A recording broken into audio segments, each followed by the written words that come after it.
प्रभु यीशु ख्रीष्ट शिष्य मानकर पाद धोई देछि। आमने प्रथम करूथिलु योहन लिखित सुसमाचार 13 अध्याय 1 पदरु 17 जाय आमने प्रथम करियछु। सेति मध्यरु किछि अंश माने शिखिବାକୁ जाउछु। सेति आमने देखुथिलु जे जेतेबेले से यीशु ख्रीष्ट थिले शिष्य मानक पाद धोइबा आरंभ करिदेले। धोइबा आरंभ करू करू जेतेबेले मुख्य शिष्य माने जहाँ कहिथाउ पीतर ताहांको पाखकु यीशु जेतेबेले पहुंची जाउछन सेतेबेले से कौन करछंती ना शिष्य पीतर यीशु को पाद धोइबाकु देउना। काहे देउनांती? यीशु को पीतर निजर गुरु बोली मानिथिले। सी मोहर गुरु हुए तो पीतर बड़े थाई पारती बयस किंतु निजर गुरु बोली मानिथिले।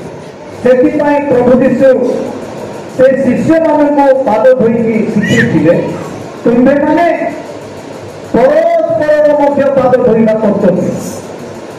गाने लोक मध्य मानसु आनागा ड्रेयानु आनागा सम्मान योग्य इनना देव व्यक्ति मानस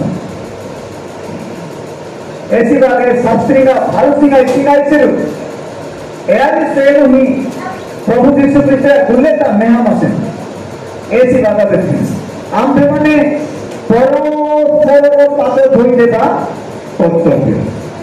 परस्पर पाद धोई देबा कर्तव्य अनारी किसे कानी ऐसी लोग तनु तेरा जावाती इच्छा की माने एहा बिना किबा आवश्यकता माने लोग सेवा किबा आवश्यकता माने ब्रीजा जमा नेगा गोदानी किंतु तुम्भमान मध्य जो लोक श्रेष्ठ से तुम्भमान सेवक हुए सेवा किबा करना।